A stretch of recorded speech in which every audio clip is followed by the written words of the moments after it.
Welcome to Pop-O-Holics, show about hot takes hotter than hot tasty pancakes, but we're a bunch of, I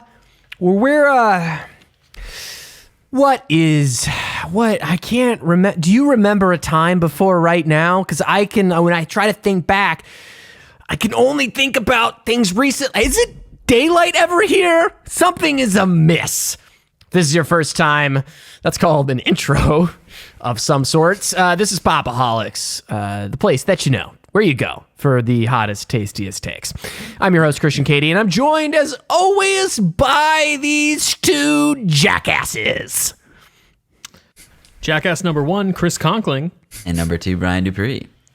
You know, I prefer Jackass number 2. And we're joined... And number 3 for today. Please shut up. I have not introduced you yet. Thank you very much. And we're so happy. Just such a pleasure to have on the show. The owner of Dynamite Dice. You know him. You love him. Our friend, Nick Hishmeh, is here. You may talk now. Oh, hey there. This is me, Nick Hishmeh. This is my voice. I know for a fact that's not your voice. No, hey, sorry, I just assumed, like a jackass, that I would be number 3, but I apologize. No, you're not a jackass. You're a special guest. Oh, thanks. Not like you. these other guys. All that being said, yes, thank you for having me on. Very excited to talk about Dark City. Yes, hey, that's what we're talking about today. This is our in honor of our Reality Distortion Month. In reference to, we covered WandaVision, the full series, now available on Disney Plus, and it's reality distortion field. Ooh, gesticulation that the listener can't see. Great podcasting we're doing here. Spirit fingers. If I say spirit fingers, some people are going to know what I'm talking about. Spirit fingers. You know, on this show, we cover like a big thing that comes out, and we talk about the things that made it happen, the things that probably influenced it, the things that can accompany that main dish. And so today, that brings us to a very special episode where we are talking about Dark City.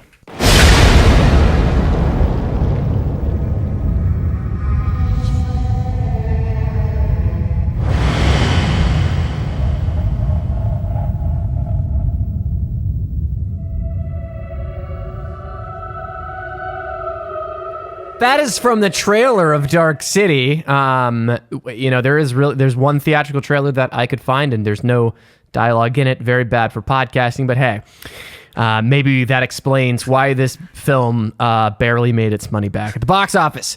It is directed by Alex Proyas, written by Alex Proyas, Lim Dobbs, and David S. Goyer. Scored by Trevor Jones with a budget of $27 million. It made $27.2 million. $200,000 in the bank, baby. And it stars Rufus Sewell, William Hurt, Kiefer Sutherland, Jennifer Connelly, Richard O'Brien, Ian Richardson, Bruce Spence, Colin Friels, John Bluthal, and many more. We're going to be talking about our history with this particular film, our non-spoiler hot takes, our opinions. Well, they're pretty cold at this point.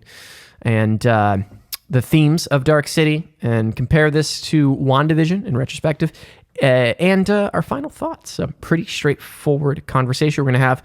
Nick, you're a very special guest, and the reason I wanted to have you on to the show, and I figured for the Pop-O-Holics show, this would be your premiere episode, is because you introduced me to Dark City. You're a huge fan of this movie. So I'd really like to start with you. Why do you love this movie so much? What is your history with it? And that's the end of those questions. Okay. I love this movie so much, probably because it's a mystery. This is essentially a mystery film. We're not talking about spoilers right now, but it starts off very evocatively as a noir, as a film noir. And growing up, I mean, this movie came out in 1998, so I was probably watching it a lot when I was a teenager, when I was at that right age where my mind was, I was a voracious reader, and I watched everything. I probably watched too much at too young and didn't understand context. Definitely shouldn't have seen American Psycho at the age I was. But you watch something and it's like, man, what is this? I got to understand it. And that film has that. That film has this quality where it was unlike anything I had seen, and it threw me for loops. And there was very good dialogue. It was snappy. It's less than 2 hours, like an hour. It's a tight hour and 40. I mean, I think and it holds up. I'm a big fan of a film. If a film it holds up when you rewatch it, it's even better on a rewatch. That's a capital G great film. Same thing with TV series. If something is better every time you keep going back to it, you understand it more or find better understanding. It's a great film. This was we met in college, we met in film school, and we both, we both smoked cigarettes back when I smoked cigarettes, and we'd hang out. A lot of that in the movie. Yeah, we'd hang outside the classroom, and I remember us vibing real hard. And I remember this was one of the first things that you're like, "You seen Dark City, bro? You gotta see Dark City, bro." So definitely a passion for you, this film. So I'm glad to have you on for it. Chris, what is your history with Dark City? You and I have the same history with Dark City, Christian, in that our good friend Nick introduced us both to this film. That's why he is absolutely the best person to have on this podcast episode. I do have a question for Nick, though, because I was watching, to specify, for this episode, all of us watched the director's cut of Dark City. Oh, thank you so much, Chris. I'm a fucking awful host. That's okay. I quit. You're not an awful host. No. When we originally watched it, Nick, I could not for the life of me remember, because I looked up the differences. Did we watch the theatrical cut or the director's cut when you showed it to us? Do you remember? It's hard to say. I think the director's cut came out in 2008, yeah. I believe correctly. It was a 10-year anniversary. I might have, at that moment, because I was torn, because there's not that much of a difference, but... There's subtle differences, yeah. There's subtle differences, mostly in terms of how the CG is used. They soften it. They make the effect, because this, as you see, this one of the things about, I think, that makes this movie so great still, the practical effects. There's so much practicality to it and so much that's caught on camera that gives it this timeless quality, because it's trying to be a timeless film, like from the golden era of film, this mythic age. I'll get more into it later, but it's trying to evoke this mythic age of film noir and golden history of film and story that never really existed. It's just in our subconscious. We just imagine it that way. So I think I might have pushed for, being the young purist that I was, for the regular cut at the time. I might have pushed for the original cut, because I might have been like, you got to watch this one so you can see why the director's cut's even better, right. Conklin. Because those aesthetic changes, beside the aesthetic changes, really the only other difference is the opening. The opening, and also there is some minor just pacing things, one or two pacing like shots that I watched it again, and we were talking about the Lord of the Rings, how you can't tell the difference between the original the original and the open. I can tell when this is not from the original movie, and I actually appreciate it better. I think the director's cut is the cut to go. Very cool. Brian, your history with Dark City. This was your first viewing, if I'm not mistaken? It was. So I really don't have much of a history with this Had you movie. heard anything about it? It's ever brought up in circles that you swim Did in? you have a Nick Hishmeh in your life to introduce you to Dark City? I did not. You guys were my Nick Hishmeh this time, introducing it to me. The only time I'd really heard about it is doing research for the show, largely when we covered The Matrix. It's something that, watching it becomes very obvious why people draw comparisons between it. But I had only heard of it as this movie that was kind of in that same vein as The Matrix, and I had really no other context aside from that. So I came in with pretty fresh eyes, and yeah, I am very happy that I was introduced to this movie.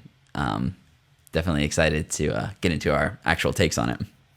Bringing up The Matrix, it's interesting, because in our group chat, we talked about how this film kind of has that prestige illusionist syndrome going on, or like the Armageddon Deep Impact thing, where like it was being made at the same time as The Matrix, and they came out maybe like 2 years difference of each other. And unfortunately, I think The Matrix won, but this movie's excellent. I'd argue The Matrix is still winning to this day, but we'll get into that. This was Nick Hishmeh's You Gotta See This Movie, and I remember I saw it once. It's incredible, because coming back to it, I remember so little about it, other than it's kind of like comparisons to other movies. And what a joy. This movie is wonderful. I love its existence. We're going to dive more into it. But man, Nick, it is wonderful that like I vibe with you so hard on so much when it comes to film. And what's so funny is like this is like the deepest rooted thing that you always were like, this is it. And I have to say, I don't love this movie nearly a tenth of the way how much you love this movie. But I think it's great that you do, and I think there is so much to appreciate it. And I think it says so much about. I think it does say so much about art when people can agree on so much and have similar taste and get along really well, and then just fundamentally disagree on the importance or greatness of one particular piece of work. But there are so many things that as I was watching it, this is why I definitely needed to have you on here, because I wanted to cover this film. Sure. I thought it was important for this, but I remember just immediately forgetting this movie weeks after I saw it. And revisiting it, I'm kind of ashamed of myself because I think there is a lot to grab onto. I think there's a lot of good work happening here. There's a lot of meat in the sandwich. There is a lot of meat in the sandwich. And That's got to be a new phrase we start using on the podcast. I like that. I've never heard that one. Oh, guys, you can't just steal everything. Come on. You can't start saying dynamite. You can't using meat in the Great sandwich, artist. reach arounds. You guys, yeah. It's the risk we run great here. artist steal. So, you know, It's true. They sample. like me and Chris have said, a lot of our history is rooted in our relationship with Nick, and I think that's why it is special to me, and it's very wonderful having you on the show and revisiting it. And let's dive into some opinions, though. I've kind of spoiled some of mine, but I'd be happy to start with Brian. Yours is the take I'm most interested in. You saw it for the first time, non-spoiler opinions. I had so much fun with this movie. Going in blind, I immediately started. One of the first thoughts I had was it reminded me of Tim Burton's Batman in visual style. Reading a bit about it, people pointed to Terry Gilliam's Brazil, and that's also very much there. It has a visual style that is so consistent and puts you in this world so well, even if it doesn't necessarily look like the most expensive movie. I think it's doing so much with what's there. And Nick, to your point about the effects, I literally have a note where I was like, wow, the way the buildings are shifting here looks incredible. It really does hold up. Obviously, the movie is very dark, and you're able to hide a lot of lesser CG with that. But the practical effects mixed with the CG that they're using, this movie largely held up. There were very few moments where I'm like, okay, this is like a bad effects shot. Not that I'm a huge stickler for that stuff anyway. Kiefer Sutherland just going all out with this kind of one-note bonkers character. When he first came on to, like, he's introduced, and I immediately thought of him as the White Rabbit from Alice in Wonderland, because he's like checking his watch, looks like he's late, and that was the first Matrix connection where I'm like, okay, there's something going on here. I've never made that connection, but I love that. Yeah, I don't That's know if very there's cool. anything there, but it was just where my mind was in that moment. I love it. I think you're onto something. So Rufus Sewell as John Murdoch, he's Beautifully curly-haired Rufus Sewell. Let's just great put that in hair, the notes. no doubt, great hair. Can I He's say that, playing- like, he looks like a better version of Oscar Isaacs or something? I don't know. I was like, well, the talk whole about his movie, I was trying to figure out who he looked like, and I could never, because it's a combination between the guy who played Guys. Han Solo in Solo and someone else, I think. Alden Ehrenreich. It's a combination of him and It's someone because else. he's not that good looking. He's an average man because he's not like unattainably good looking. That's I don't why know. love I Rufus was. Sewell. I'm like, Listen, Yeah. I'm a very you're- straight man. I'm like an 80% straight man. If we're gonna be in the fluid sexuality spectrum, Sure. 80% straight. Really love the female form. I was in love. I mean, he captures me. I just really think he's an attractive dude. Guys, why do you think I kept recommending this movie to you so much, Christian? I was literally showing you one of my crushes. I was just like, Hey, it's understandable. That's also something I think you need in like a lead for a noir film. You know, they Yeah. need to be charismatic and debonair, and he's able to kind of exude that vibe throughout the film. Yeah, no doubt.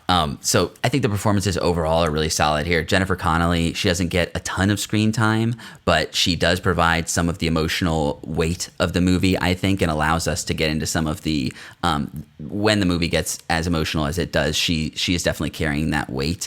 I really liked William Hurt as the inspector, Frank Bumstead. He starts as this complete trope, making terrible jokes, and then really has a nice arc with our character.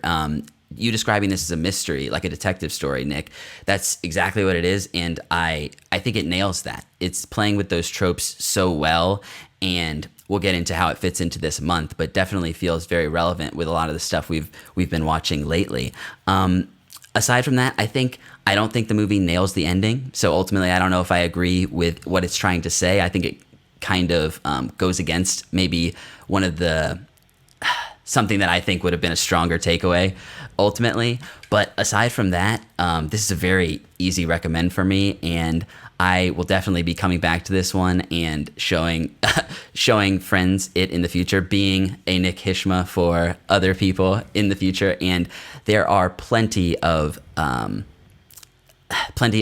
symbolism and thematics here that's so up my alley, like visual stuff going on that we'll get into later. For sure. That was just like, okay, yeah, this is a movie that I love on that level for sure. I did want to ask Brian. Great overview of your thoughts. It's wonderful. Nick, did you see this before The Matrix or after? I had seen The Matrix first. I had seen The Matrix at a fairly young age. Yeah, we got it on. We rented it. I remember it was one of the few times we rented something on in demand. Like Dad was like, "Come on, we'll watch The Matrix." Because Dad wanted to watch The Matrix. Right? But I definitely was freaked out. I definitely had to close my eyes at a few parts. I never got freaked out in Dark City. That's crazy. Interesting.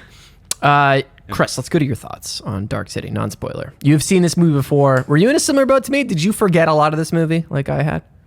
So what's so interesting about this film, and I think it speaks to what I really like about this film, is that I forgot a lot of the story beats, but I remembered a lot of the visual elements. A lot of the scenes stuck out to me. Like I remember John Murdoch being in the bathtub at the beginning of the film and how that scene's lit and what's around him. And I remember the goldfish.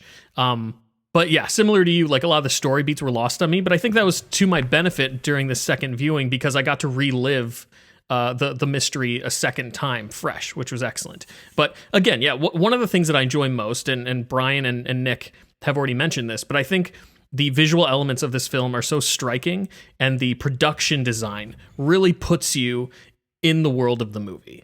As Brian mentioned, he's kind of thinking like Tim Burton Batman-esque production design, and I wholeheartedly agree with that. Most of the production design, it seems to me, is practical, right, Nick? Like there are CG elements implemented, but there's a lot of practical effects taking place. Majority of the movie is practical. Yeah. Especially the sets. It's definitely, I don't want to talk too much about it right now, but it's definitely trying to invoke, yes, that Tim Burton style, because I don't know if you guys ever seen The Crow, which was the director's film before this. That was very similar. That was the era, Gothic, very darkly stark. The Gothic. No contrast.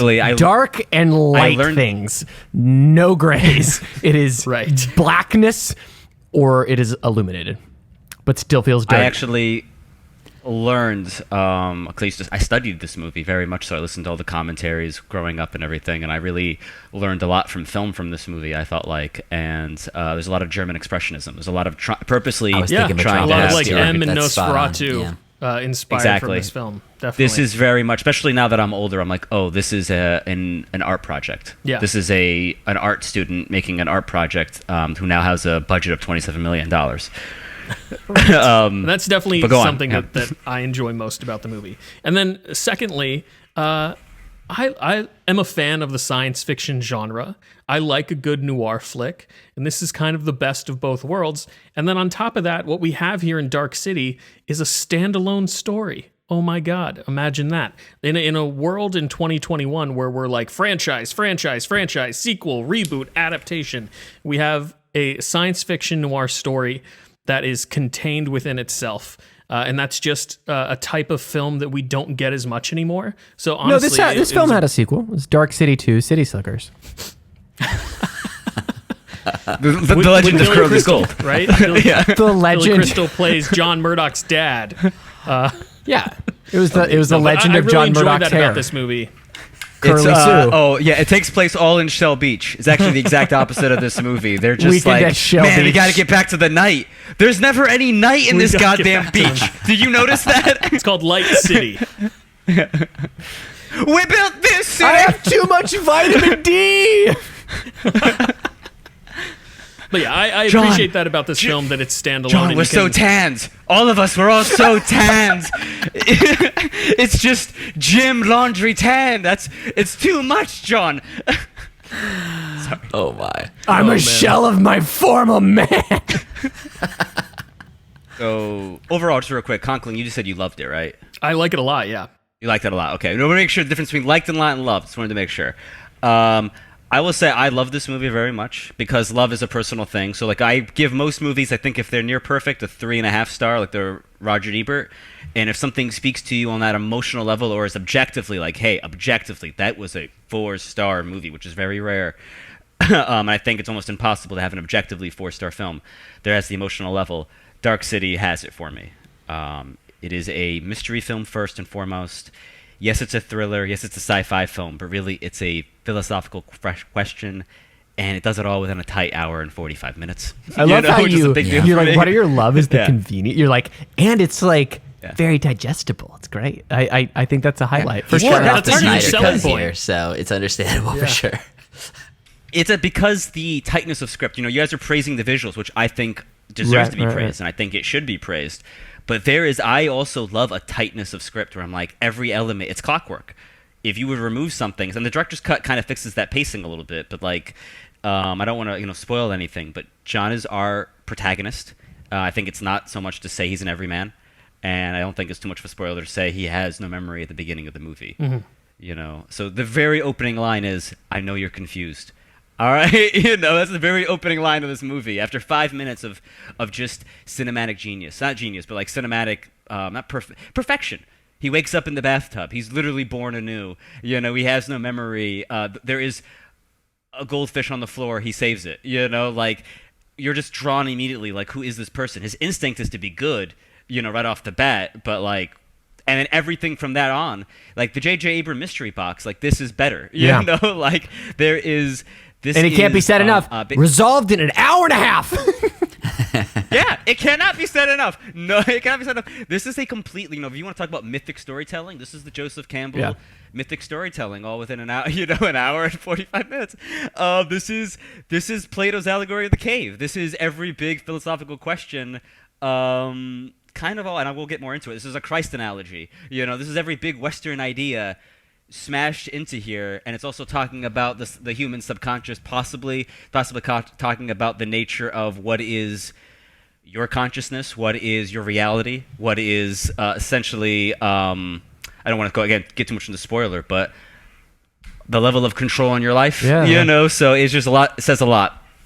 So overall I think that the film, Jennifer Connelly, you're right, Brian, does not have the most to work with, and when we go into it, there's kind of reason why, because I think there's a lot of double layers of performances going on.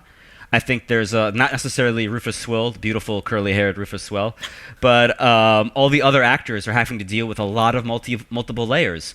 On top of that, I love the camp performances of Richard O'Brien as these very strange, very pale, scary men that go around. They all talk like this. They all have low voices and go, poor Mr. Quick. I've coined them the Crystal Balds. That's their official title. The Crystal Balls, yes, and of course the creepiest one is a little child. But there's just a lot. Fuck Inception and Doctor Strange with their we move buildings. I'm not impressed. All right, I've seen that shit. This movie talks about class structure. This movie talks about the nature of where does someone come from sociologically. And I know I messed that word up, but you see a scene where somebody is poor, and they go from poor to rich in a matter of minutes, and how their entire outlook changes and all their situation. And this film asks, I think, big questions, and I think delivers big answers. And there's some ambiguity, and I had problems with the ending myself for many years and accepted it for what it is, because, not to spoil too much, there is a big CG element to the ending. And I don't know if that was what bothered you, but that bothered me a little bit at first, but I love it for what it is. And I think this is a 4-star film, and I'm very touched, honestly. I'm very touched that you guys remembered me, remembered the film and thus remembered me, but I'm very touched that if I could spread, I've always been the kind of person that I love art for what it is, and if I can spread good art to somebody, Christian talking about vibing. When I find somebody I know this person appreciates good art. Same thing with content for certain anime and comic books. I'm I want, even though hey man, I haven't talked to you in 5 months, I know you would love this comic book. Let me tell you about it. Or hey, Christian, hey man, I haven't talked to you. This is a good TV show. Trust me, I know you'd be into it. So that's the kind of person I've always been, and I kind of that people do the same for me. They're hey, no matter what I feel objectively, I know you would like this. Please, I thought of you. We've you know, made it's touching. we've I'm made a touched. connection. So Amen. this is a 4-star experience from me. I'm touched right now. Brian, I'm happy you're part of this touching. Me too.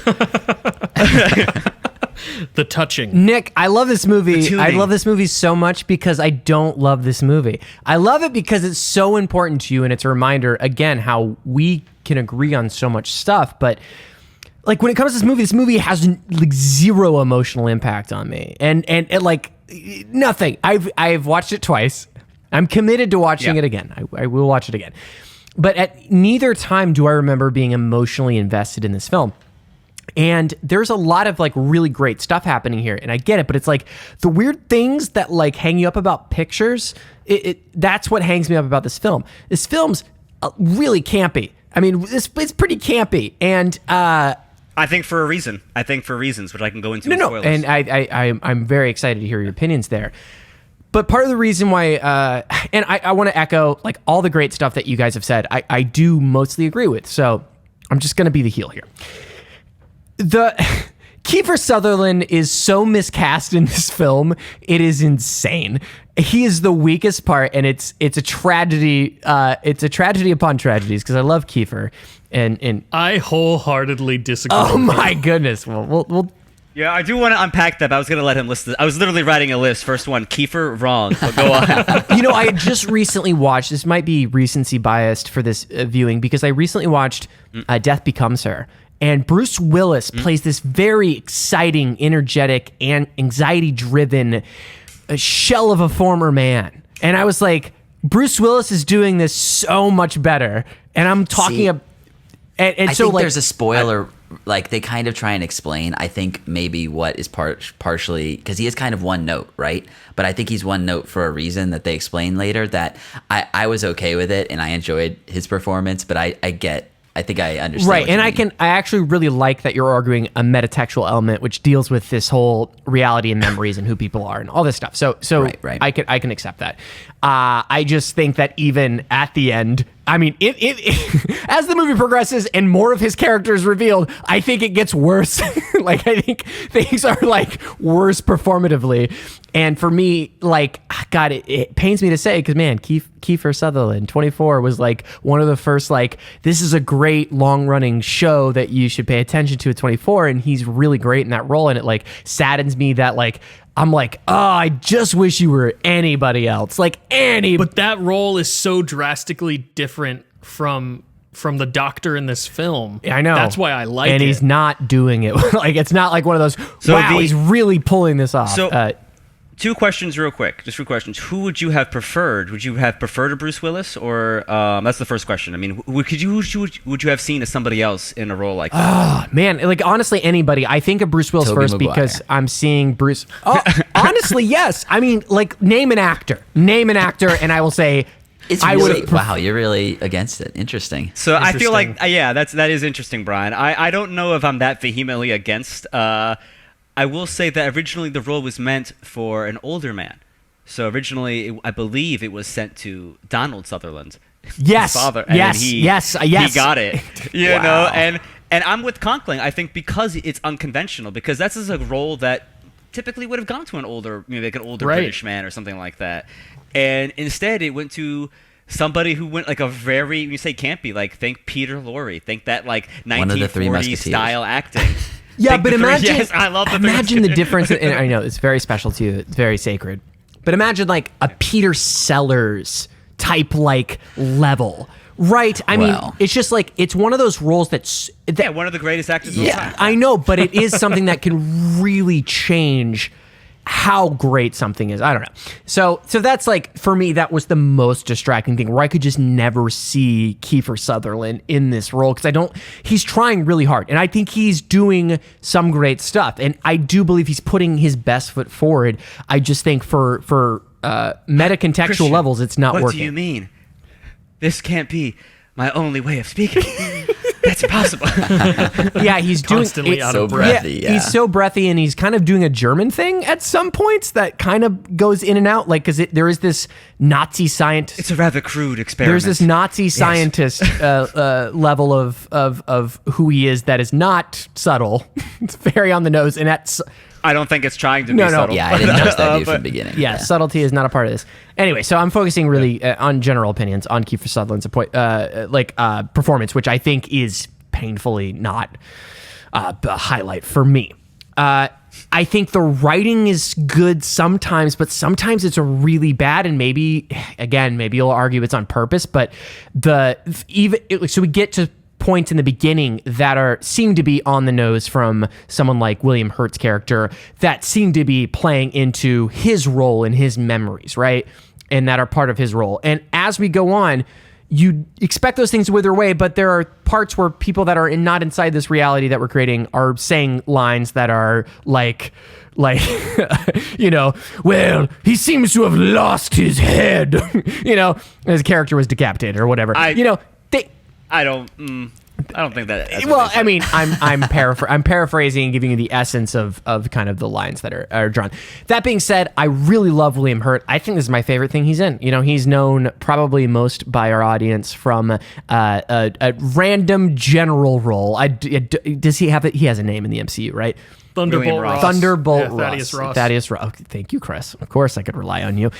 He's known as that general guy to 90% of the MCU audience, and I think he's great in that. But I think this is a standout role for him. I love him in it. I think he's great, despite I don't think his dialogue being perfectly well written. And of course, again, I want to really echo set design. There's some stuff that is Inception level stuff that I think is better and more well realized and more appropriate to the story than Inception. So I think there's so much to love in this. I just, for whatever reason, just on an emotional level, not moving it for me. And Rufus Sewell is doing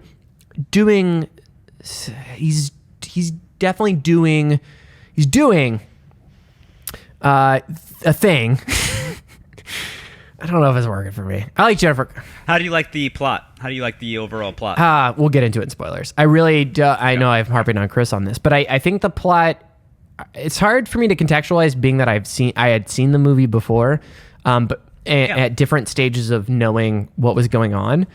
I like how it's unraveled. It's very classical. There are things going well. There's something I'll talk about in spoilers that just kind of just made it not an enjoyable experience for me. And maybe that's because I knew a part about it or something, but it just made it not compelling scene to scene throughout. But so I would recommend everybody see this. I want to find, I'll let you step in, Brian, but I do want to recommend that, like, this is a movie I would say, like, oh, you haven't seen Dark City, you should definitely watch it. It's definitely a part of film history. It's definitely got a lot of really great things going for it, and it will invoke a reaction of some kind. Like, it will definitely make you, it's definitely, as we'll find out by the episode length, something to talk about. And for that, I extremely appreciate it. Brian, please.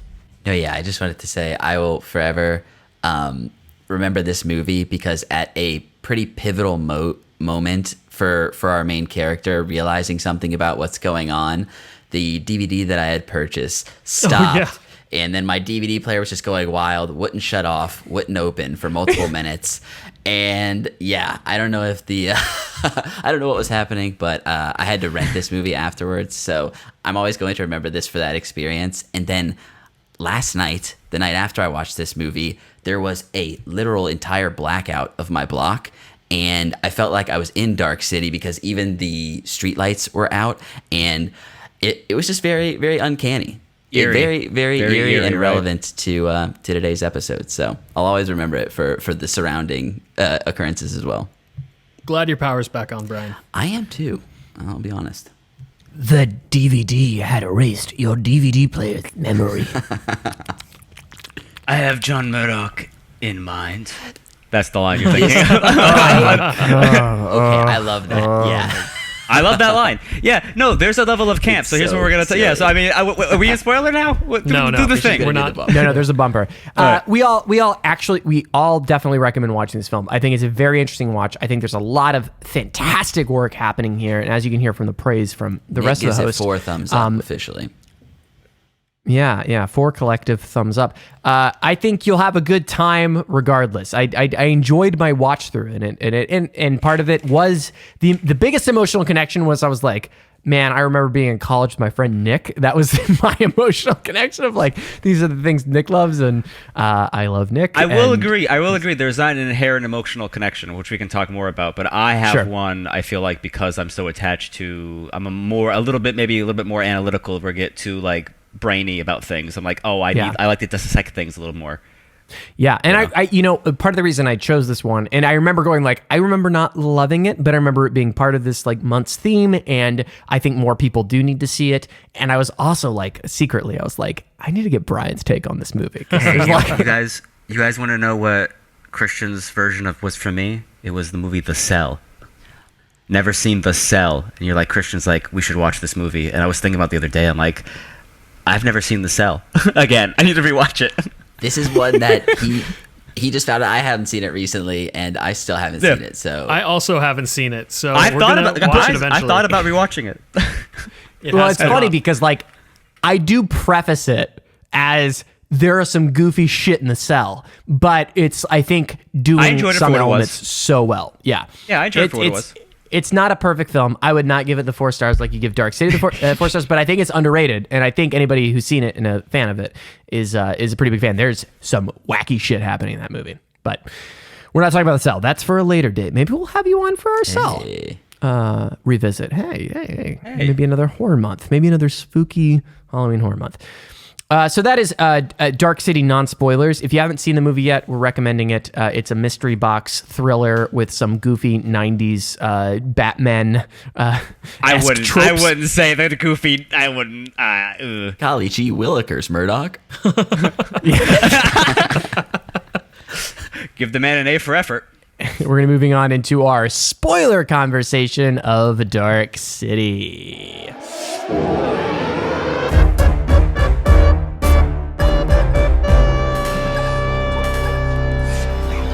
All right, first off, I gotta get this off the bat. The strangers, the alien species that abducts the people, they tune. Yes. Tune. Yes. They tune. Correct. They're tuners. Yes. Okay. Kiefer Sutherland says tune. Tuning.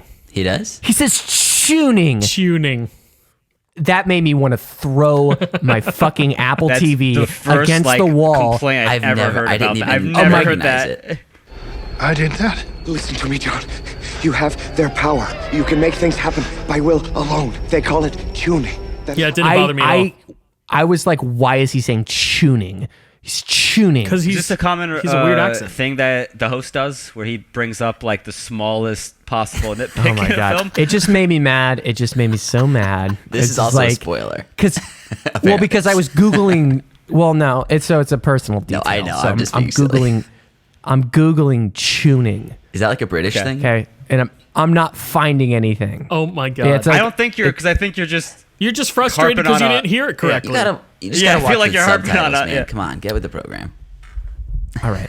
First off, I was listening on my AirPods Pro Max. Oh, subtle flex. Whatever. Subtle flex. My AirPods Max in surround sound, and he says fucking tuning. And I was like, what the fuck is tuning? Like, what is that? I was like, what is the real world Equivalent. That's like, the mystery. what is this? Yeah. You're like, no, John no. Murdoch, what the fuck is this tuning thing? You know, And then they say, stop with the- and then another character says tuning, and I said, "Fuck you, Kiefer Sutherland. Your name sucks, and you have too many Okay, middle so names." I think this is where the root of the problem is. It's not Kiefer. It's his pronunciation of tuning. Yeah, I We've think that's what we pinpointed it. landed on. So I'm gonna take my notes. I had a legit note here with Kiefer and bad. I'm like, no, this is a question mark now. Before this was a legit complaint. This is a question mark. No. Do not question it. Trust your feelings. All right, but let's get into it. What is you want to dive into? I want to hear Brian's spoiler thoughts. To be most honest, I really am fascinated on Brian's. Take before and we stuff. get to spoiler thoughts, what is this movie trying to say? Nick, you're the evangelical like figure on this show, pronouncing Dark City's greatness. What is this movie about to you? What do you think its strongest thematic elements are? I definitely would say the strongest thematic elements is this is a movie about self-discovery. Very much, this is a blank person who is beset by. You can look into so many different allegories for it, but into whether it be like the Morlocks, like these underground. Literally, they live in an underground structure. These strangers, who control everything. So they literally even control your thoughts.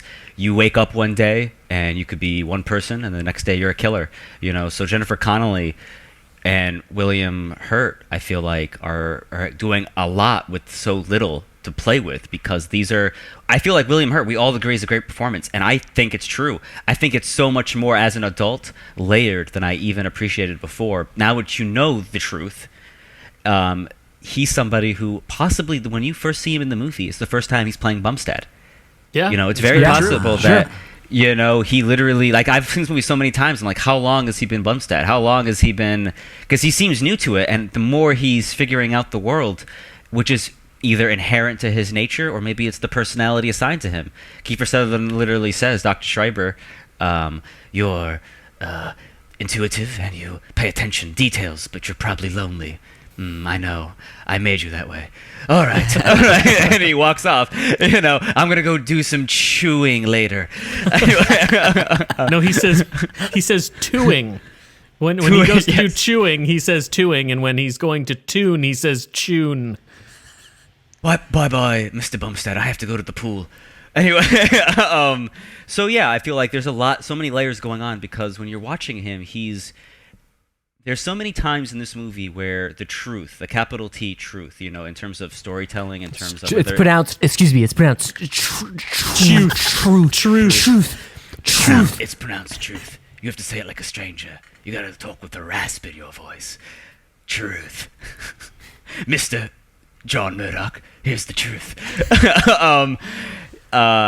So William Hurt's character is literally constantly fighting the truth. He's almost as interesting, if not more interesting, than John Murdoch is, because we're seeing multiple characters dealing with the realization of their world. All right, we start off with we think it's a normal film noir, and as it goes on, while The Matrix spoke in terms of pushing cinematics and pushing techniques of cinema, this movie doubled down on techniques. This movie's talking in classic cinema. This movie is talking in archetypes of cinema. Yeah. And so when you meet Bumstead, all these characters are big and broad because they're kind of literally archetypes that are being designed created to be that way. Yeah. I thought of Westworld when I was watching this movie. The strongest thing I thought of was like, oh my God, where is the 8-hour Dark City movie? The 8-hour minute, just one season. That's all I need is just one season.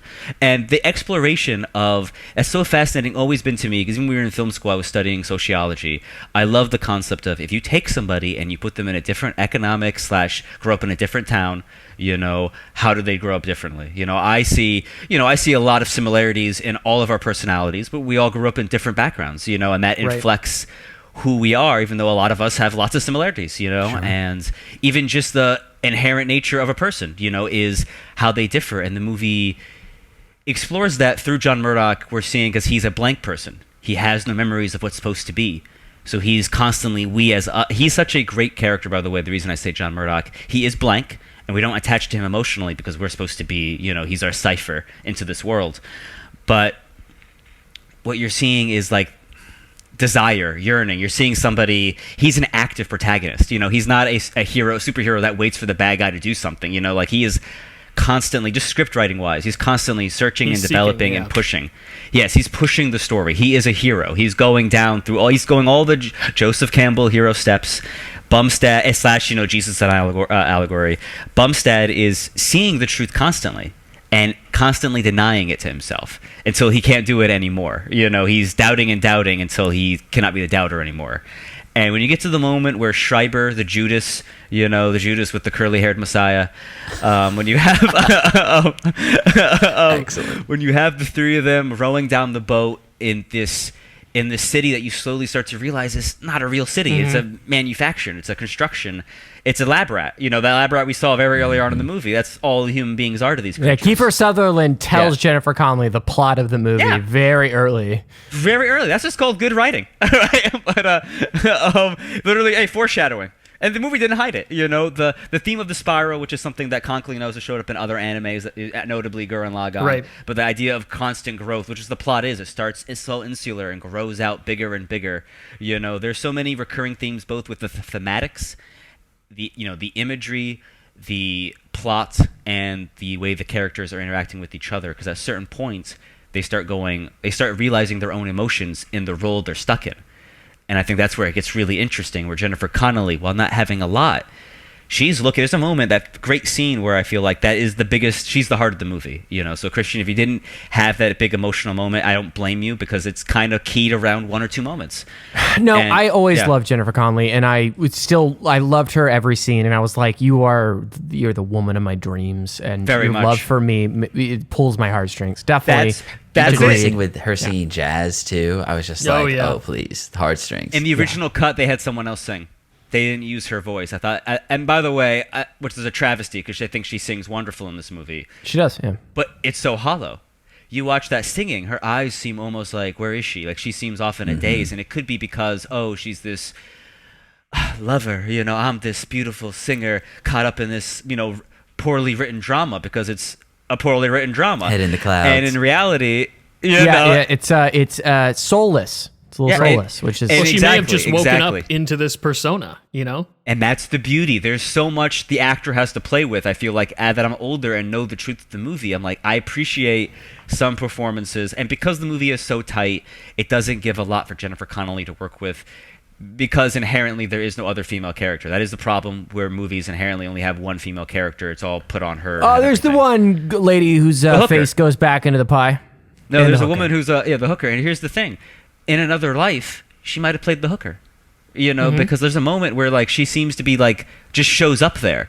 And even as now that I'm older, I'm like, she's looking at the beach. She's talking to the Shadow, which, by the way, I haven't even talked to the strangers. I love Mr. Hands. I love the Shadow. The Shadow, you know, the dark opposite of John Murdoch. He literally, he's like, I would love to be his Karl Jungian dark half, his literal shadow. He even says it at one point. Christian, you're not wrong. The movie does not be subtle. You know, it's just like, I have him in mind. It's because he's very, you know, the movie's trying to be punny because there's not a lot of humor in this movie. And if you look at this movie, there's not really a lot of action. The action is chasing and revelations. It's, you know, a quote unquote character revelation or audience revelation, but like the action that happens is directed almost like the consequence of action, and you're seeing almost like horror scenes when buildings are being pushed together and someone can't get out. Or, that's when it's working the best. When it's not working well is John Murdoch fumbling his way out of a situation where you're like, he has no agency and he's accidentally killing these people. It's like, oh, I'm not feeling invested in this character. I think they build it up of him like getting his tuning abilities as how I'm going to say it. That's canon. Yeah, no, that's fine.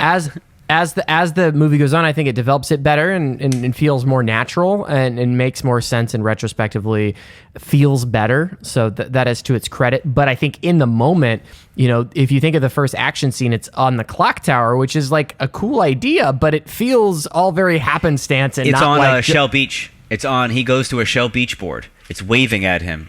By Shell Beach. He's literally going. I'm not saying the imagery, and I like all the gears. I mean, he's literally fighting against these gears that are just turning on their own. Sure, it's the gears moving the wave.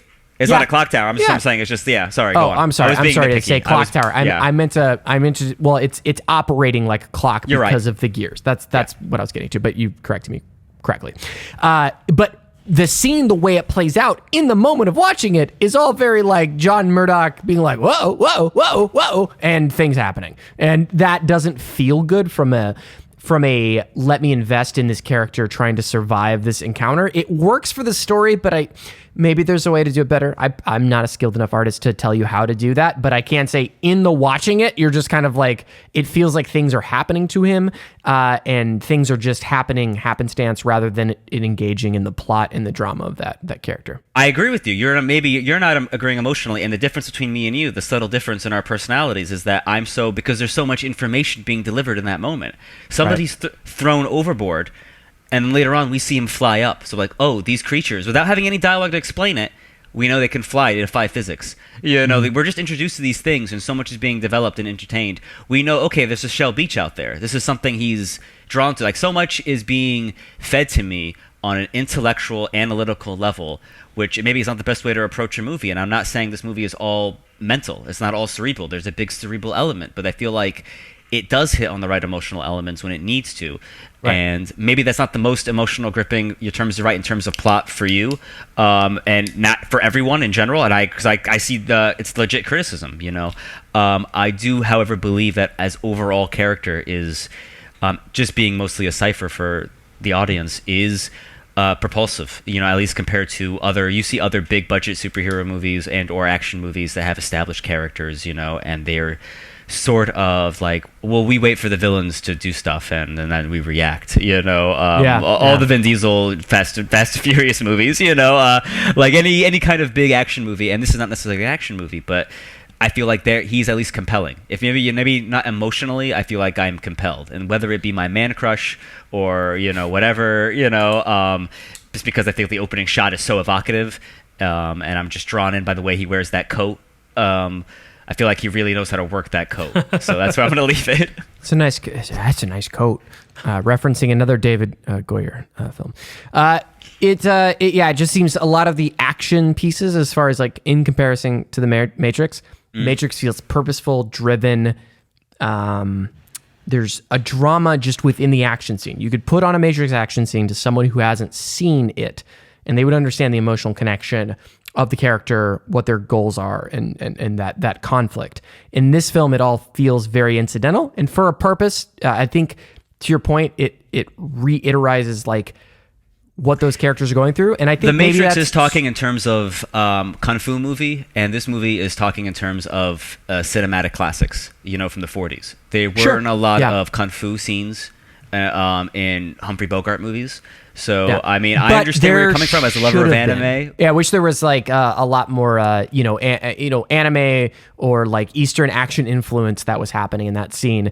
Because I do think that is like a critical part of like action and how we've developed. If you look at the John Wick movies, we mentioned Nobody, which is a film upcoming, but there's just a lot of influence from those that help derive that action. The Russo brothers definitely have taken influence from things like like John Woo movies and what's that one movie with what's his name, Young Chow Fat? Is that his name? Hard Boiled. The movie about the cops. Fat. Boiled. Yeah, but there's anyway. It's called Hard. I believe the movie. Hard Boiled. Yes. Yeah. Right. This raw, gritty, very visceral action and Ip Man and all that stuff. Like that's the kind of action that I'm definitely geared towards. So definitely it definitely feels very much like boy, this is a great thing to do, is blank on a podcast. Feels very much like, what the fuck is the name of that movie? It's oh my god, it's a classic film. Kung Fu Hustle? No, it's an adventure film, American adventure film. American Adventure. Indiana Jones? No, even before that, but similar. Like, it's the one about the Falcon, Maltese Falcon. Is that what I'm thinking of? That is. I mean, yeah. I don't know if that is an adventure, I guess. I've never seen it. Can't really comment. But it is a. So I'm referencing like Indiana Jones, Maltese Falcon. This kind of thing where the action feels very loose and big and grand. Like it's going for that, and that just doesn't work in that scene. But we're very hyper focused on a specific scene at this point of why that doesn't work. But continuing on themes, Nick. It is always the sign of a good conversation, a good movie, when you say things and I'm like, oh yeah, that makes a lot more sense. That feels better. That makes the film feel better. So I appreciate that. Chris, what did you get from this watch? What were the themes that you took away? I think Nick broke down the themes very well. The main theme that I pulled away from this film is this kind of discussion about human identity, and that's something that Nick kind of touched on. The stranger's main goal is to essentially discern what sets humans apart from other species, so they in turn can help progress their own species and continue to survive. And a good portion of the film kind of points to memory being what identifies us as people. And Nick brought up a great point about sociology and how those memories and how the environment in which we grew up in can change who we fundamentally turn out to be as adults. But what I kind of really dig about the movie is that that's not the answer that our main characters land on. What makes a human is emotion, love. So it really doesn't have to do. They're chaotic desires, right? Exactly, like something the aliens could not understand. Exactly. You were looking Nick in the brought wrong up this place. Scene where Jennifer Connelly and Rufus Sewell are in jail. Well, Rufus is in jail, and they're kind of touching each other through the glass, and she's explaining that even if she's not his wife, the love that she has for him is real. Despite however many women she's been in the past, the love is genuine. And that in turn is what makes us people. And I really dig that. For a movie that's so dark, literally in the title, the word dark, that's a very hopeful and uplifting theme. Yeah, for sure. The film overall is, I think, hopeful. I agree. I think the film lands on hope and positivity, which is something that I know you didn't think I would like, but I legitimately feel like positivity has to be earned in a film. It can't be cheesy, and I don't feel like there is cheesy qualities, but at the end, when he has that Hollywood ending, he walks out and he earns it. It's like I literally saved the entire goddamn city. Yeah, I have some logistical problems with the end as well. I don't know. Sure, but he walks out on that beautiful beach. It's logistically very complicated and doesn't make any sense. He walks out on that beautiful sun, that beautiful water, right, and there's a beautiful woman waiting for him. He's literally living the movie ending where he's like, I get to be essentially the god of this world. He might be evil. It turns like it just ends. He really does embrace John. it. Yeah. His newfound power. Seems to in be a way for good. that's troubling and it has implications. Agreed. Seems to be for good. Where there's a moment in the movie when he first gets the power and he uses his mental power and he got full power. Not he gets that full energy power when John. By the way, the funniest and cheesiest moment with Kiefer Sutherland, which I'll agree, I think makes me laugh, but in a good way. It's like, by the way, I'm in your memories, John, and I'm trying to teach you everything right now. I love that moment. That was awesome. But it's so funny. That moment is such a Matrix moment, like uploading martial arts into your brain. Like Kiefer Sutherland's just like, I'm going to teach you how to use this power in a matter of seconds because I've programmed it into this vial. One day you'll be running the place, won't you be, John? Yeah. It's so good. Never trust a stranger, John. Oh my, so on the fucking nose. Can I tell you that moment made me pissed that they didn't take the breadcrumbs and spread them out. They just like fired them all at once, which has its own effect, and I can see why the decision was made. But it was almost like, oh, the whole mystery of this film doesn't matter because of this one moment. It's not like, oh, these were things that he was slowly breadcrumbing them, and that felt like that would have been more satisfying from a mystery box perspective. But it's a minor critique because I do get the rewarding. Yeah, I agree. I agree that it works in its own way, but part of me for the film that it was, and stuff I'll get into about what bothered me, in exactly what bothered me about this film would have made that a little better, but I can understand the impactful nature of this moment. But it just gets to a point where I think it goes on a little too long, like maybe 30 seconds too long of too much like, do it, John. You can do it. I'm going to teach you your powers. It's like, okay, I get what's happening. We don't need to keep happening. We don't need to keep having Kiefer Sutherland cheesily like stare into the camera going like, you have the power, John, quickly. Obviously, from reading comic books my entire life, I'm able to tolerate stuff like that way more than you might be. But I feel like it's an epic realization of this talent that he's been learning over the course of the film. Nick's been bringing up the hero's journey, and it's a manifestation. It's a natural conclusion to his journey. He literally goes down to hell. He literally makes a deal to save his love, goes down to hell to sacrifice himself in a Jesus pose. All right, the human Judas, who has been morally ambiguous the entire time. We don't know if we trust him or not. Schreber. We know not to trust him because we see him working with the strangers, but he seems to want to help John. Right. It's like we don't know because he talks creepy. And they do allude to the syringe about at the beginning of the third act, and it's just like, hey, I got this syringe, I'll do everything. Yeah, cool, Doc, and he puts it in his coat. I guess I'll hang on to it. Yeah, and you're like, that would have literally made this film even tighter. Yeah, it would have really saved a little bit of time, honestly, but we wouldn't have got that awesome reveal about the space, which we haven't even talked about, which I feel like is a nice wind-up to be like, what is this city? It's like, oh, you're literally trapped in a giant city. You're whatever. You are like, boom, you cannot get out. There's nothing but emptiness and expanse surrounding you. Yeah, the Expanse on Amazon Prime. 5 this seasons. Is your home. All right, but I love the character. We're not talking about him, but the previous detective, who you get the impression that Bumstead had known in a previous life, because Bumstead might have been, I think, the rookie before. I think before Bumstead was the detective, I think he was the rookie role, because his shoelaces are untied, just like the rookie was at one point. Yeah. There's a lot of me extrapolating. There's a lot of things to extrapolate, but whoever Bumstead was before has always known that detective on some level, because he's awake. He's an early person that's awake. And I love is like, there's no way out, and he fucking kills himself. All right. And I feel like that's a great character. They're all speaking in big archetypes, in big character molds, where The Matrix was trying to be something wholly unique and different, because to a lot of American audiences, they had never seen an anime before. To a certain extent, this movie was doubling down on a past and established imagery of the subconscious and shit like that, but in particular, it does still end with anime, because just the anime is Akira. Exactly. They just had two people. Yeah. This is, we talked about Dr. Stone at one point in a different episode, and about the shonen problem, power escalation. This movie has power escalation problem. At the very end of the movie, two people are just... It does. It's the Harry Potter wand. Time for the mind battle.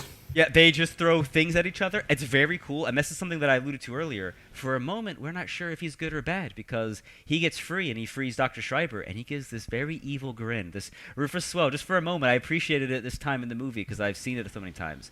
He just grins in a way, it's like, oh, is he malicious? Like, is he, like, possibly, has the power gone to his head? And then he goes off and fights the bad guys. But, like, it very much leaves you very, the moral quandary is, he's a god on this world now. And what does he do with his power? And ultimately, I feel like, because he's an everyman, and he sides that humans are emotional, that we're chaotic and we feel, and that love is something worth fighting for, and he ends on the side of love. I ultimately feel like he might set himself up to have the conditions to get loved, all right, by Jennifer Connelly. But I feel like he's fairly, ambivalent. I feel like he probably not interact too much with the day-to-day affair of human lives.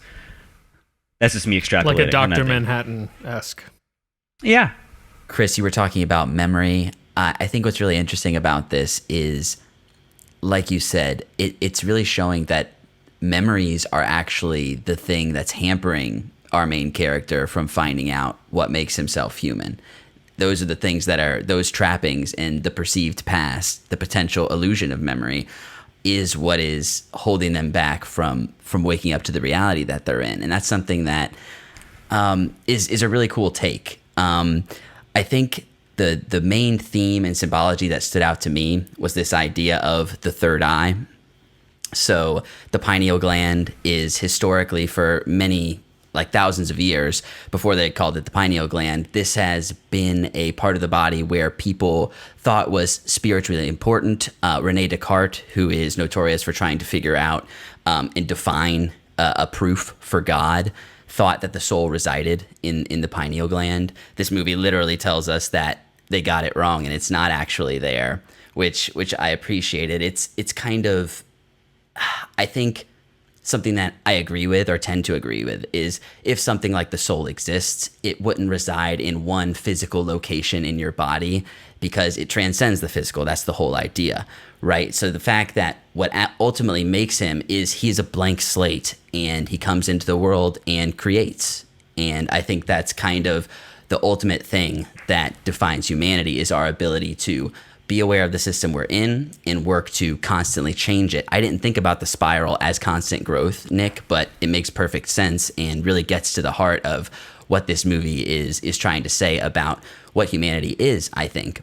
Ultimately, I think the message is kind of undercut by the love elements, because it seems like he's willing to sacrifice everyone else's stuff for his own personal love story, rather than, I don't know, trying to free them all in a more meaningful way. But we don't see what happens afterwards. And so I felt like it was a little bit undercut there in terms of making it universal. But I'm always trying to extrapolate outside of the story itself when I'm watching movies. But yeah, just the imagery of the third eye, the opening of the head when they're tuning, and this idea of like, okay, a brain is creating this. It's almost like this Buddhist idea of all of us being thoughtful. There's a lot of spirituality in this. There's a lot of Freudian, Carl Jungian, we talk about a lot of Western and then subconsciously Eastern ideas are definitely in this film. Yeah, no doubt. There's a, and this might seem abstract, but there is a pine cone behind Jennifer Connelly at the the place where she met Murdoch originally in her memories, at least. And the pineal gland is shaped like a pine cone and has been historically associated with it. So there's just all of this. I'm sure rewatching this, I'd catch even more. Brian, listen to the commentaries. I'll let you borrow my fucking Blu-ray. Buy the Bluray. I feel like you would get a lot from listening to all the special features. He and did stuff. buy the Blu-ray. Yeah, Was scratched. it was a That's why DVD. He said DVD. Yeah, he said it was. DVD. Why did you get I a know the DVD? difference. How This old is are worth you? investigating. What is going on? It's available What's at going my on? local sound exchange. So shout out. It was scratched, but it's very rare that this happens. But yeah, I think that everything you guys have said, and then this stuff about memory and what it means to be human, what the soul is. Aside from that, this is kind of one of the creepiest and most frightening version of aliens conceptually. So they're aliens. They are also kind of technological, but the fact that this is kind of a trope within abduction theory. I don't know. I'm not going to go too deep into this, but this idea of non-physical beings trying to gain a body, or not soulless beings trying to acquire a soul. We use your dead as vessels. Yes, exactly. Literal zombies.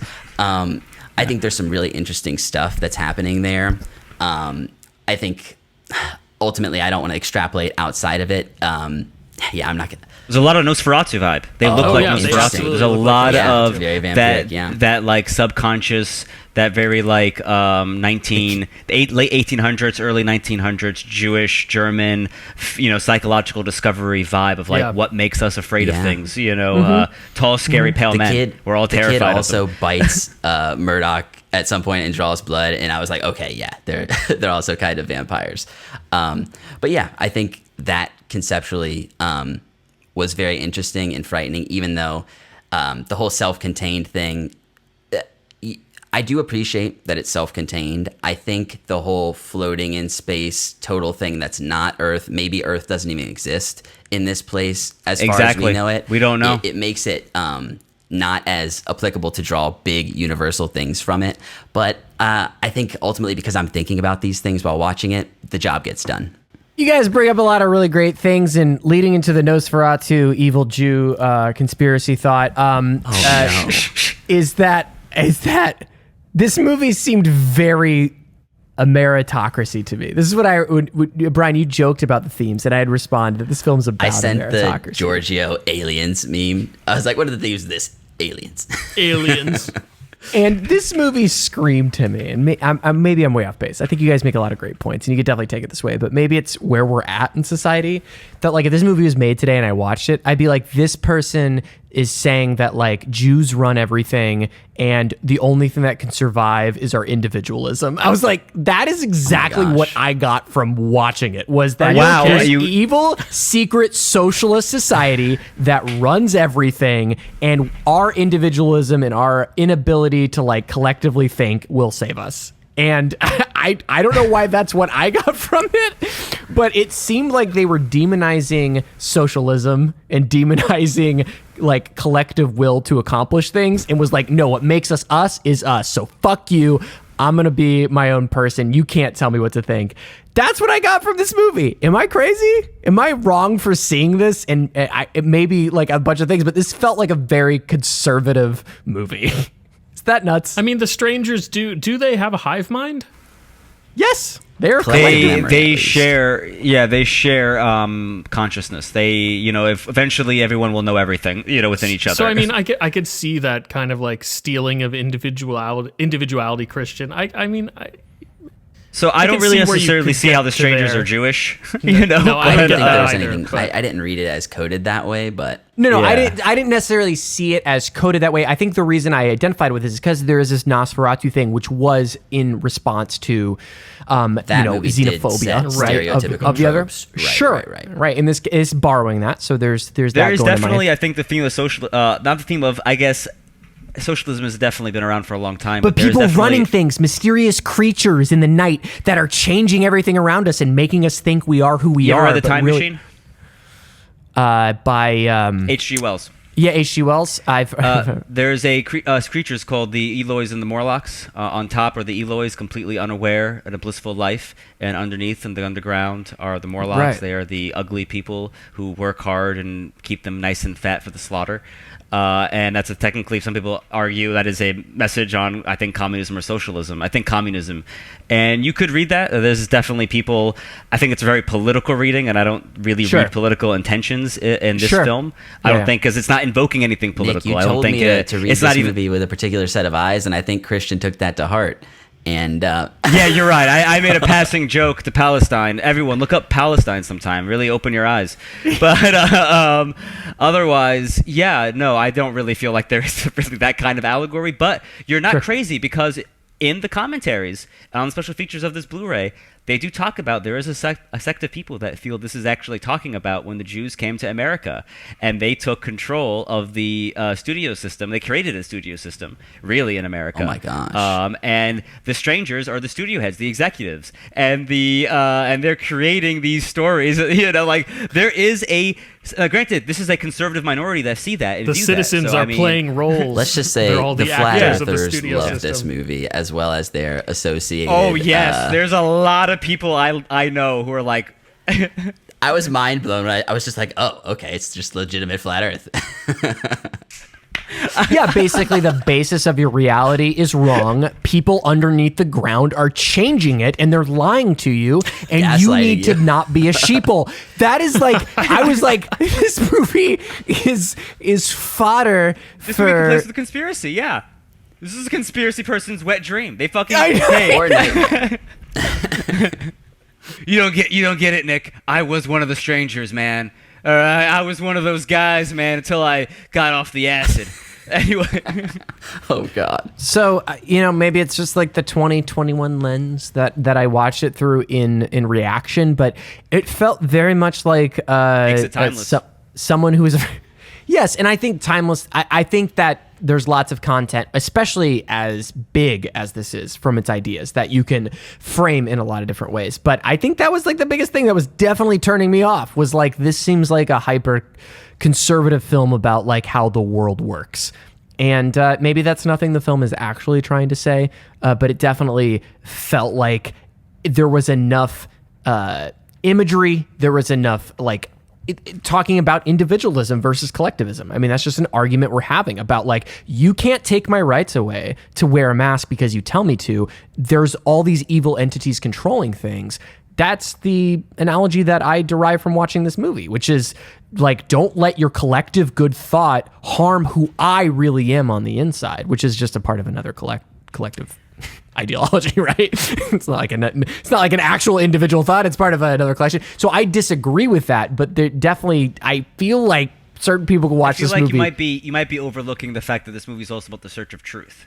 There's a difference but that is the argument that people in these lanes will argue, is like, you believe what you're told, you don't search for real truth. I'm the real You're search not for woke. truth. These characters are literally woke. All right, these characters. Yeah, they're literally waking up. No, there's definitely a lot these of characters. So they're like, hey man, I'm woke because I know that I need to keep this gun and not wear my mask. It's the specific thing about like inhabited human-like vessels from an alien source collectively trying to control the world that just seems very analogous to a lot of the end of the rabbit hole you'll get to at the end of a lot of current modern American conspiracy theories. Because the story is so broad and it's talking in such big archetypes. Sure, it's I literally agree. a person breaking through a system that's holding him back. That's majority of stories. All right, I feel like that's a lot of stories. No, I it's feel true. like that's And even Star The Wars. Matrix, which I feel like praise. The Matrix, yeah. The Matrix, which I praise, currently red pill, blue pill, is a political statement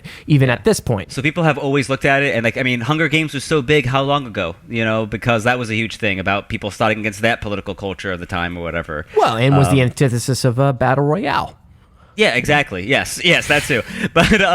But so I feel like you're not wrong to interpret. I believe in death of the author. You ask if you were crazy for singing that way. I believe that, hey, the film is there and you interpret it the way if you can find evidence to support it, you have legit criticism. Some of it not legit, like pronunciations, like shooning.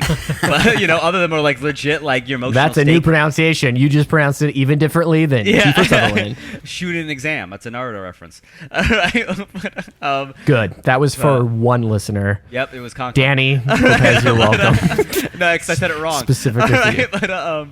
But yeah. So overall, I don't think you're wrong to interpret it that way. However, I don't think that is the biggest, intent, strongest takeaway or intent. Sure. I feel like I really like seeing what the director intends and interpreting from there. But however, as you know, interpretation's where it's fun, and yeah, I pretty much agree, because it got so, and I'm kind of familiar with some of the rabbit hole conspiracies that have come up into our popular culture over the last 5 years or so. So seeing it, it's like the movie seemed to go out of its way to not be literally read. When I was watching it, it seems like, okay, so they're aliens. Oh, this isn't actually Earth. It's this flat flying city in the middle of space. It seemed to like go out of its way to be like, this isn't real life. Sure. This is a particular subset of people that, is in this experiment. But like Nick said, it's like, there's definitely something there. No, there's definitely something there. But that's just that's very abstract art being interpreted by your own personal experience and bias and stuff like that, right? And I think just the way that it was coming across rubbed me a bit wrong. On top of, hold on, let me get his full name correct: Kiefer William Frederick Dempsey George Rufus Sutherland's performance not being Is that real? Completely up to snuff. That is his real. Look that shit up. That is his real full name. Also put out an album. He's a recording artist. Check that out. That's right. If you thought that his Sutherland. performance in this film didn't have Sutherland Tales. Yes. Sutherland. It's spelled Tales with Tail. Real briefly, so we can wrap up. Can we compare this to WandaVision? And how so? Chris, let's start with you.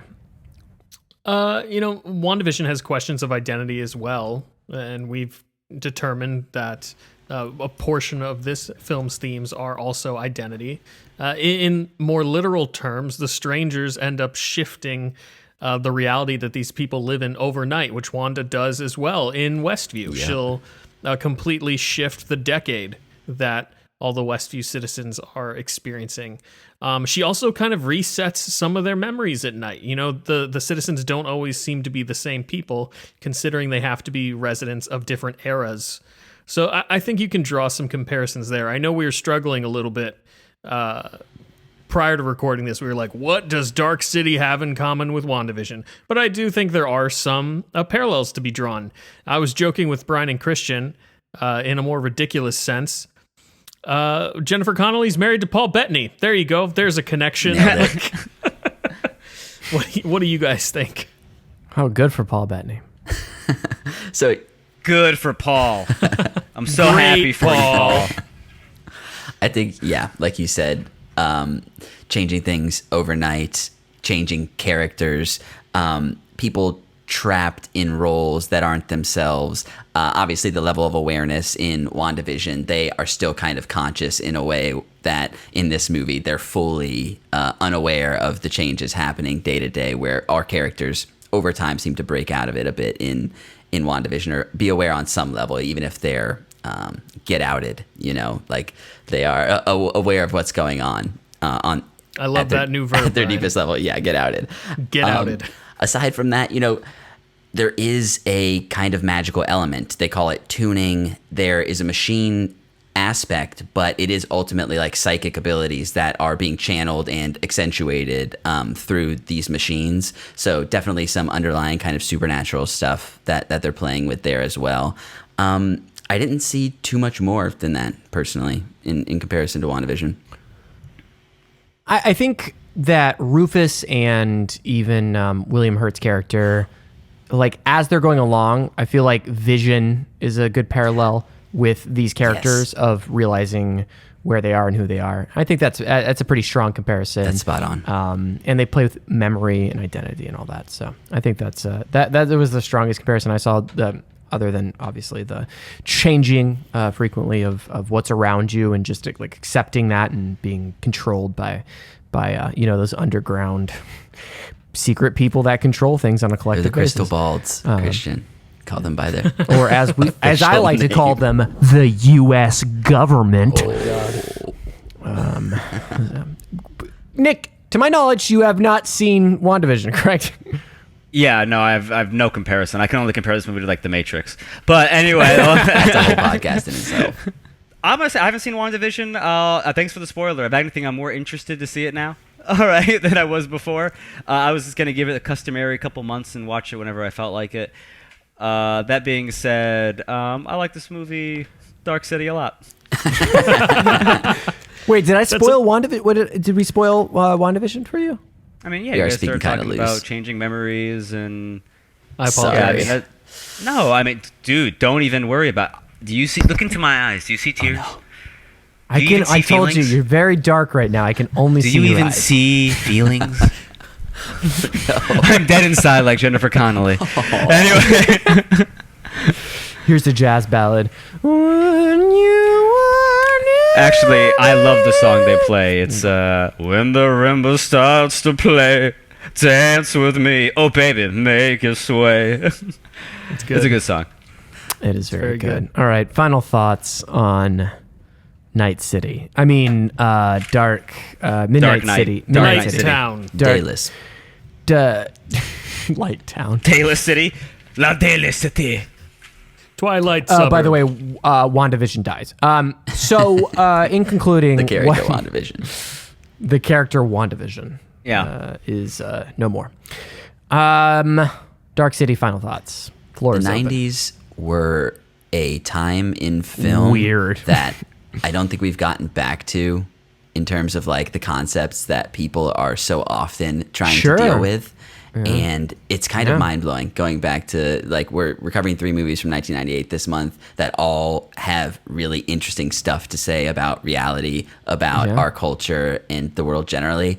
And maybe this is just, obviously we're watching some of the best stuff from this time, but it's just been a lot of fun going back and seeing how well this movie holds up, especially with how similar it is to The Matrix in some ways, which is held up as this crazy technical accomplishment. The CG was leaps and bounds ahead of other stuff that was done. So this movie that came out a year before looking really, really good and not relying on some of that, like you said, Nick, pulling from the historical Hollywood techniques.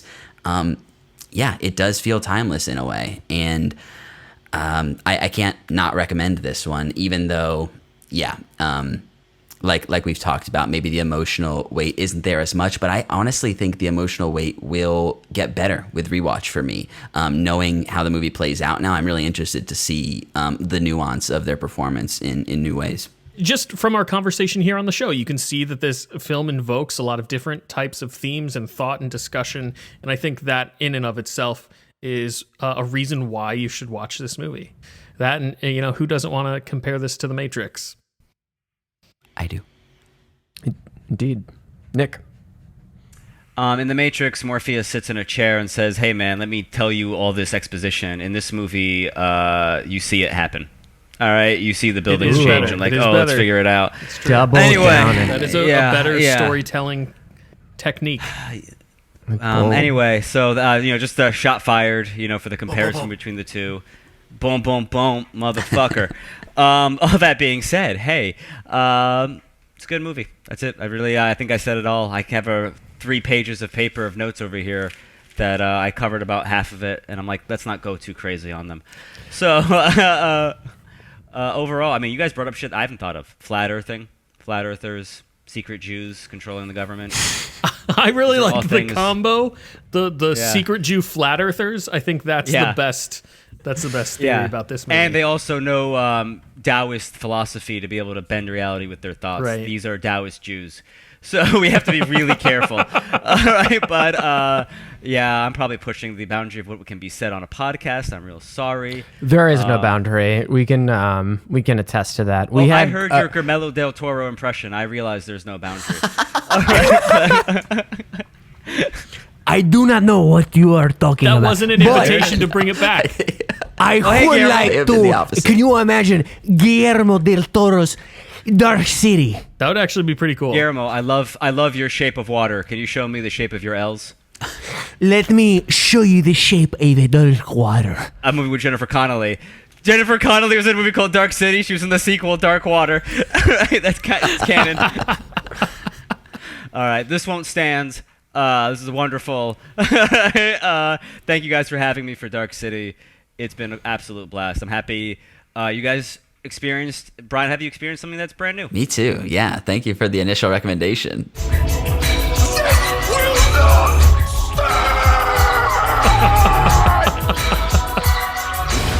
That is Dark City.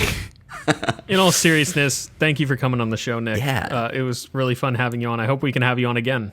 Yeah, thank you guys so much. It was an absolute blast. We definitely need to hang out sometime via digital outside of podcasts So as down. well. But Yeah, that's great. That's really fantastic. Nick, thanks for being on.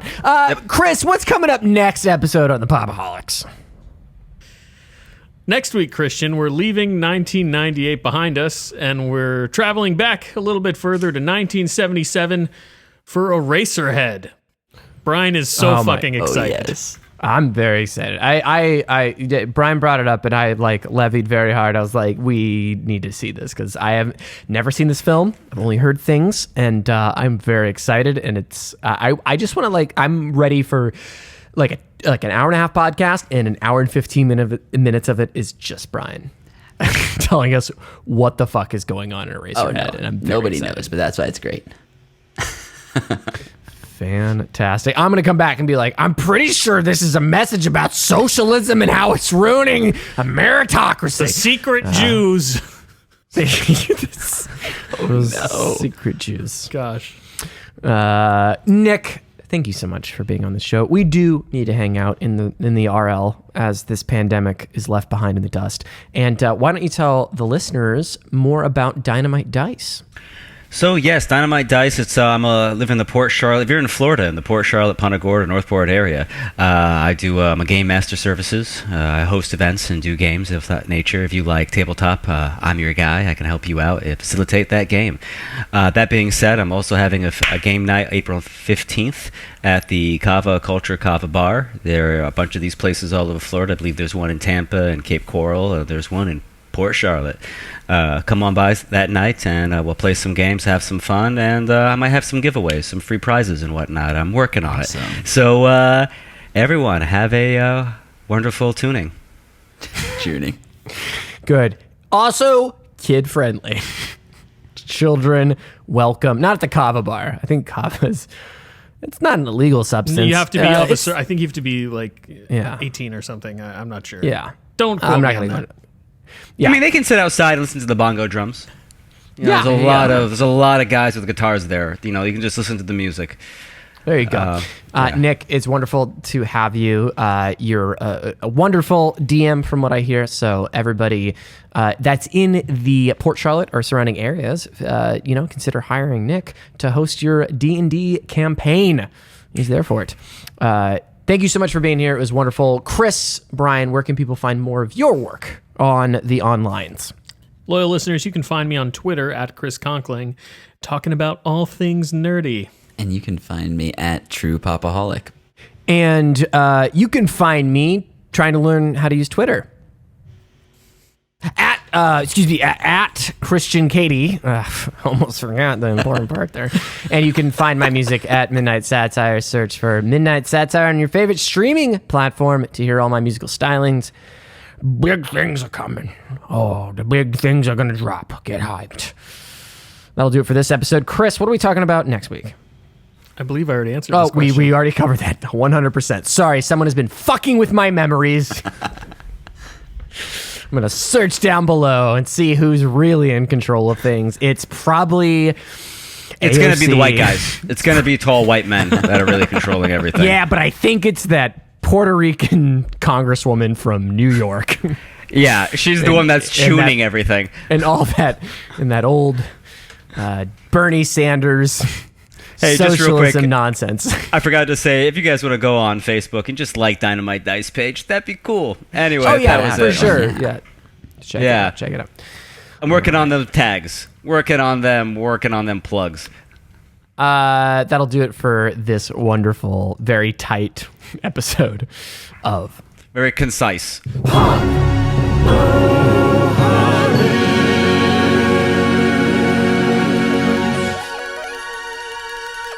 I'll be spending my money on a promising young woman first.